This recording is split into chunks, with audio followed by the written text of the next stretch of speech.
La chute dura 3 secondes, peut-être 4. Assez longtemps pour que la lieutenante Diane Dubois enregistre la trahison, la poussée, l'absence de remords dans les yeux de Lacroix, alors que la gravité la réclamait. Assez longtemps pour comprendre qu'elle était censée mourir ici, sur cette montagne maudite, son corps, finalement découvert, et classé comme un autre accident d'entraînement par mauvais temps. Assez longtemps pour décider que cela n'arriverait pas. Son épaule frappa la roche en premier, l'impact déclenchant une douleur fulgurante dans son torse alors que l'élan tentait de l'emporter par-dessus l'étroite corniche. Ses doigts s'agrippèrent à la pierre recouverte de glace, trouvant une prise improbable. Elle resta suspendue, sa botte balançant au-dessus d'une chute de 1000 pieds, ses poumons hurlant, ses côtes probablement fêlées. Au-dessus, des voix parvinrent à travers la neige tourbillonnante. « Tu vois quelque chose ?» « Rien. La tempête couvre tout. » Confirmé. Par ce temps, c'est 1000 pieds de chute. Elle est partie. Diane resta immobile tandis que leurs pas s'éloignaient. Le sang s'accumulait sous sa tempe, là où Lacroix l'avait frappé avec son fusil. Le vent de décembre s'acharnait sur son équipement tactique, lui volant une précieuse chaleur corporelle. Elle avait peut-être 3 heures avant que l'hypothermie ne l'éteigne définitivement. Elle se hissa sur la corniche. 18 heures plus tôt, Diane se tenait au pied de la crête du Sentinelle, examinant les paramètres de la mission avec un détachement professionnel. Une inspection de sécurité standard d'une installation de la guerre froide, désaffectée, suffisamment routinière pour que le colonel Victor Duval ait assigné 3 contractuels civils pour compléter son équipe. D'anciens militaires, tous. Des antécédents impeccables, des habilitations appropriées, Lacroix, l'ex-commando au crâne rasé et aux yeux morts, Rivière, élancée et vigilante, Bernard, barbu-roux et transportant du matériel de communication supplémentaire. La tempête arrive vite. La voix du colonel Duval crépita dans sa radio depuis le poste de commandement situé à 5 kilomètres.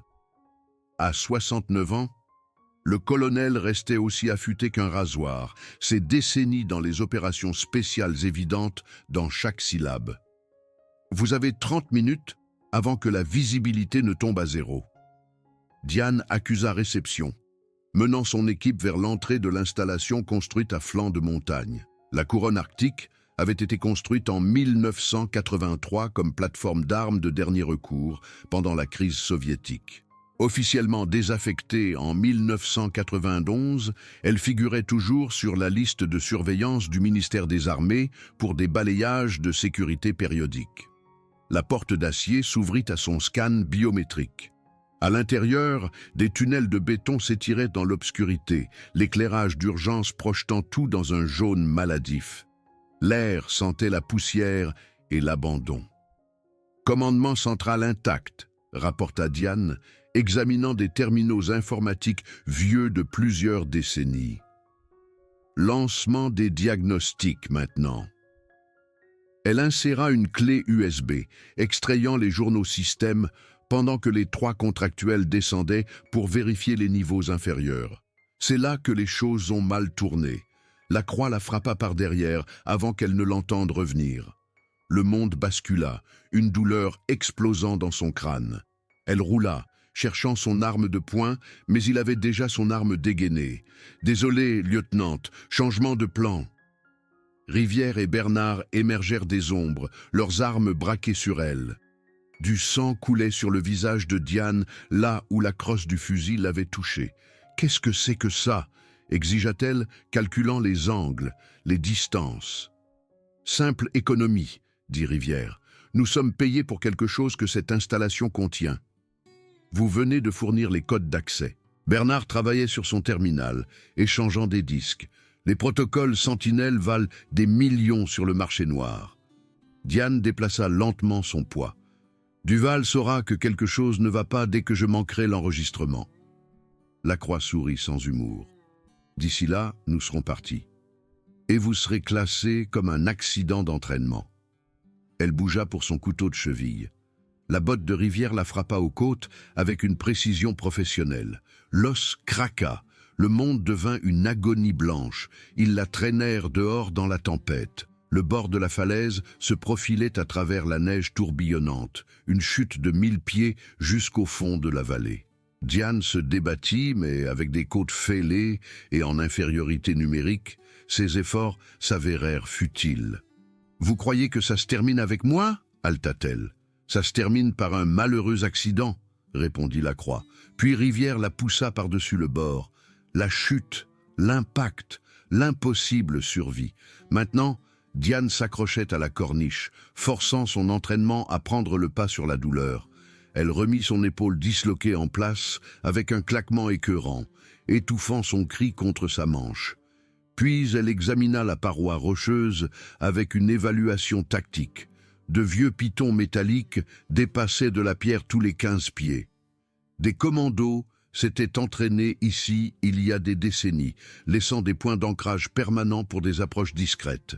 Un itinéraire invisible à l'observation satellitaire, conçu précisément pour ce scénario. Elle commença à grimper. Chaque mouvement ravivait une nouvelle agonie. Le sang gelait sur sa peau. Le vent menaçait de la décrocher. Mais la rage la poussait vers le haut, prise après prise, utilisant l'ancienne route des commandos comme une échelle sortie de l'enfer. Un affleurement protégé, elle découvrit ce que les commandos avaient laissé derrière eux. Une boîte à munitions étanche contenant du matériel de survie et un pistolet Colt 1911 enveloppé dans un chiffon huilé. Vieux de 40 ans, mais fonctionnel. Diane se bandait les côtes, avala d'anciens analgésiques et vérifia l'arme. 7 cartouches plus un chargeur de rechange. Pas grand-chose, mais plus que ce à quoi Lacroix s'attendait. Elle continua de grimper. À l'aube, elle avait gravi 200 pieds. À midi, elle atteignit l'approche du sommet à 50 mètres de l'entrée de l'installation. Une fine fumée s'élevait des conduits de ventilation. Ils n'étaient pas partis. Ils étaient toujours à l'intérieur. Elle trouva une trappe de maintenance, contourna le verrou électronique en utilisant les protocoles d'urgence et se glissa dans un couloir de service. Les moniteurs de sécurité montraient Lacroix et Bernard au niveau de stockage le plus bas, retirant le blindage d'un grand conteneur. Rivière montait la garde. Diane observa via le flux de la caméra alors qu'ils exposaient de l'appareil à l'intérieur. Cylindrique, couvert d'antennes. Un générateur IEM, impulsion électromagnétique, une technologie de la guerre froide capable de désactiver le réseau électrique d'une grande partie du territoire. Confirmation du colis, dit Lacroix dans un téléphone satellite. Prototype XM27, complet et opérationnel. Diane comprit immédiatement. Il ne s'agissait pas de code d'accès. Il volait une arme stratégique, probablement pour des acheteurs étrangers. Une équipe d'extraction arrivait. Elle ne pouvait pas laisser cela arriver. Se déplaçant dans l'installation, elle manipula les contrôles environnementaux, créant de fausses alarmes dans les sections périphériques. Lorsque Rivière se sépara pour enquêter, elle lui tendit une embuscade dans un couloir étroit. Leur combat fut brutal et bref. Il s'effondra inconscient, immobilisé avec des câbles de communication. Un de moins, 2 à faire. Elle déclencha d'autres alarmes, forçant Lacroix et Bernard à évacuer avec le conteneur IEM. Alors qu'ils approchaient de sa position, elle tira 2 fois avec le Colt. Bernard tomba blessé. Lacroix plongea à couvert. « Du bois !» La voix de Lacroix résonna avec un choc authentique. « C'est impossible !»« Vous auriez dû vérifier le corps !» répondit Diane, déjà en train de se repositionner. L'impasse s'intensifia. Elle tira à nouveau, touchant Bernard à la jambe. Lacroix riposta, les balles brisant le béton à quelques centimètres de sa tête. Mais elle avait la position, et elle avait un but. Lorsque Bernard tenta d'activer un tunnel d'évasion caché, Diane fit son dernier coup. Elle accéda au terminal d'urgence de l'installation, ses doigts volant sur le clavier. « Protocole 7 », annonça-t-elle calmement. « Séquence d'autodestruction.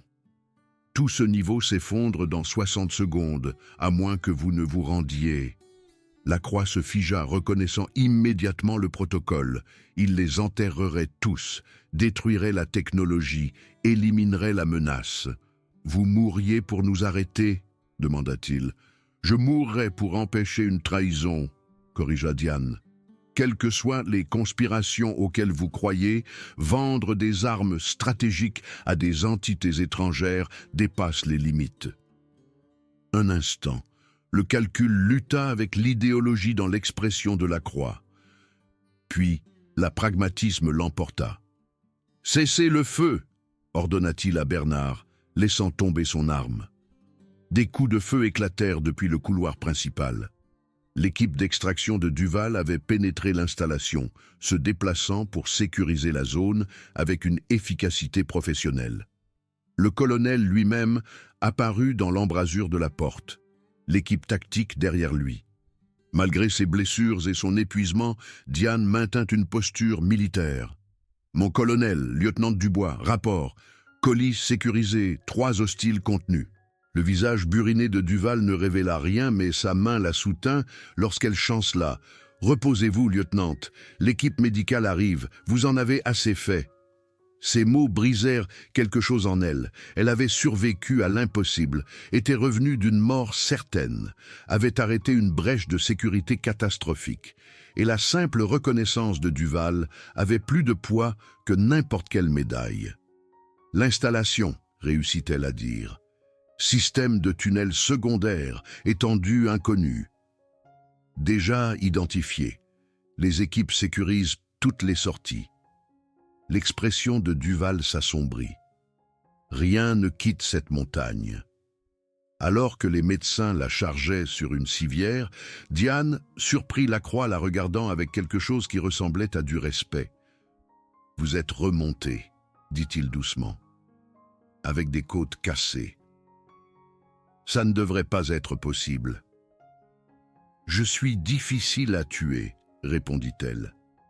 3 semaines plus tard, Diane était assise dans le bureau de Duval, au quartier général du ministère des Armées, toujours en convalescence, mais autorisée à un service limité. Le colonel plaça un dossier sur le bureau entre eux. Le Conseil national de sécurité a confirmé l'implication d'un État étranger. Plusieurs services de renseignement utilisant des extrémistes nationaux comme intermédiaires. Le réseau de la Croix a ciblé 5 installations simultanément. Diane absorba cette information. Combien de colis ont été perdus? 2. Un système de dispersion d'armes biologiques et des schémas de plateformes de frappe orbitale. Tous 2 censés être désaffectés il y a 30 ans. La mâchoire de Duval se contracta. Vos actions ont empêché la pire des pertes. Pourquoi maintenir ces systèmes du tout? Demanda Diane. La question qui la hantait depuis la falaise. La guerre froide s'est terminée il y a des décennies. Duval l'étudia attentivement. Inertie institutionnelle. Instinct de préservation bureaucratique. Une fois que quelque chose entre dans le budget occulte, cela développe des groupes d'intérêt qui résistent au changement. Il marqua une pause. Mais cela change maintenant. Votre mission a exposé des vulnérabilités que nous ne pouvons plus ignorer. Il fit glisser des papiers sur le bureau. Vous êtes réaffecté. Officier exécutif de la nouvelle division d'intervention rapide. Nous construisons des contre-mesures institutionnelles contre des tentatives d'infiltration similaires. Nous la construisons à partir de 0 et vous allez diriger l'architecture opérationnelle. Diane lut les ordres, notant les ressources exceptionnelles allouées. Priorité présidentielle, contournant les contraintes bureaucratiques normales. Lacroix affirmait que ces armes étaient maintenues pour un usage domestique, dit-elle prudemment. Contrôle de la population plutôt que menace étrangère. Avait-il raison? L'expression de Duval se durcit. Il a été nourri de désinformations soigneusement élaborées, conçues pour exploiter son profil psychologique. Méthodologie de radicalisation classique. Prenez des échecs institutionnels légitimes. Ajoutez des théories du complot. Créer des traîtres à partir de patriotes.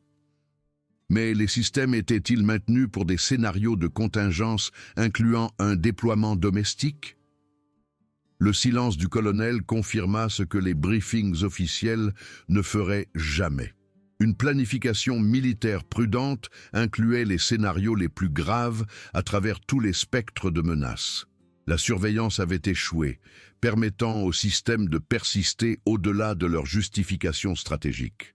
Votre nouvelle division empêche que cela ne se reproduise, dit finalement Duval, non seulement en répondant aux brèches, mais en identifiant les vulnérabilités avant qu'elles ne soient exploitées, en construisant l'architecture de sécurité que notre environnement de menaces évolué exige. Diane accepta l'affectation avec une compréhension claire de son importance. La Croix et ses conspirateurs avaient commis une erreur catastrophique. Ils l'avaient poussée de cette falaise, croyant que la nature achèverait leur mission. Au lieu de cela, ils avaient créé l'architecte de leur propre défaite. La montagne qui aurait dû témoigner de sa mort était devenue son creuset. L'impossible remontée avec des eaux brisées et des forces défaillantes avait forgé la compréhension des menaces évoluées et de la résilience institutionnelle. Maintenant, cette connaissance éclairerait de nouveaux protocoles de sécurité protégeant contre la guerre psychologique sophistiquée, ciblant le personnel habilité. La leçon était claire. La capacité individuelle nécessitait un soutien institutionnel pour atteindre une efficacité durable. Alors que Diane quittait le bureau de Duval, sa nouvelle affectation sécurisée et son objectif affiné, elle réfléchit à la vérité fondamentale que les conspirateurs avaient manquée. Ils avaient vu une vulnérabilité dans les installations vieillissantes et le manque de surveillance. Ce qu'ils n'avaient pas réussi à reconnaître, c'était une opportunité d'évolution. Ils avaient essayé de l'enterrer sur cette montagne. Au lieu de cela, ils lui avaient donné la position dominante. 6 mois plus tard, la commandante Diane Dubois se tenait devant le personnel assemblé de la division d'intervention rapide, la promotion et l'autorité étendue reflétant à la fois sa performance et l'importance accrue de la division. L'équipe qu'elle avait bâtie combinait les meilleurs opérateurs tactiques avec des capacités de contre-espionnage sophistiquées, créant un système de réponse intégré contre les menaces de guerre hybride. Duval observait depuis le fond de la salle de briefing, tandis que Diane exposait les opérations actuelles contre les réseaux dormants identifiés. 43 individus compromis supplémentaires avaient été identifiés grâce au profilage psychologique dérivé de l'interrogatoire de la Croix. Chacun représentait une réussite, l'intervention empêchant la trahison plutôt que de la punir après coup. Les technologies volées restaient dans la nature, mais des contre-mesures étaient en cours de développement. La pression internationale avait identifié certains points de transfert, bien que la récupération reste improbable. L'accent s'était déplacé vers la prévention et la réforme institutionnelle. Après le briefing, Duval tira Diane à part. « Le général Leclerc veut vous rencontrer. Le chef d'état-major des armées ne fait pas de visite de courtoisie. » La réunion eut lieu 2 jours plus tard, dans une salle de conférence sécurisée du ministère des Armées. Leclerc, à 71 ans, se tenait avec la confiance de quelqu'un qui avait façonné la politique militaire pendant des décennies. « Commandante Dubois, la performance de votre division dépasse les projections. Le président a été personnellement informé de vos protocoles de contre-mesures. » Diane maintenait une neutralité professionnelle, malgré les implications. L'attention présidentielle signifiait que son travail avait atteint les plus hauts niveaux de considération pour la sécurité nationale. Ce qui s'est passé à la crête du Sentinelle a exposé un échec institutionnel au-delà de la brèche immédiate, poursuivit Leclerc. Des systèmes maintenus sans surveillance adéquate ni justification stratégique. Cela a changé maintenant, en grande partie grâce à votre expérience et à vos recommandations. Il se pencha en avant. Vous êtes remonté de cette montagne avec des blessures qui auraient dû être fatales. Cette détermination, combinée à l'excellence tactique et à la compréhension stratégique, représente exactement ce que cet environnement de menace évolutif exige. Le général se leva, lui tendant la main. Continuez à construire, commandante. L'architecture de sécurité que vous créez pourrait s'avérer décisive contre des menaces que nous commençons seulement à comprendre. Après le départ de Leclerc, Diane se retrouva à contempler le voyage depuis cette corniche gelée jusqu'à ce moment.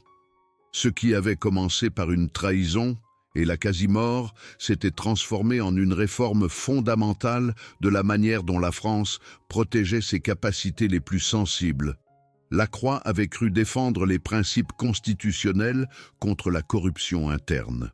Ces manipulateurs avaient exploité cette croyance, transformant le patriotisme en arme contre la nation qu'il était censé protéger. La sophistication de cette guerre psychologique représentait des menaces évoluées, nécessitant des réponses évoluées. La division de Diane incarnait cette réponse.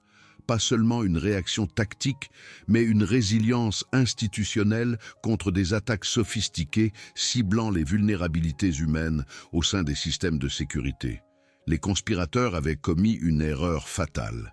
Ils avaient supposé que la poussée de cette falaise éliminerait la menace qu'elle représentait. Au lieu de cela, ils avaient créé quelque chose de bien plus dangereux pour leurs objectifs. Une survivante qui comprenait les dimensions tactiques et stratégiques de la guerre hybride, habilitée à construire des contre-mesures à l'échelle institutionnelle. La montagne qu'ils avaient choisie comme sa tombe était devenue un monument à l'adaptation et à la résilience. La femme qu'ils avaient essayé d'enterrer était revenue porteuse de leçons qui renforceraient l'architecture de sécurité nationale pour des générations. Ils lui avaient donné la chute, s'attendant à ce que la gravité achève leur mission. Elle l'avait transformée en elle.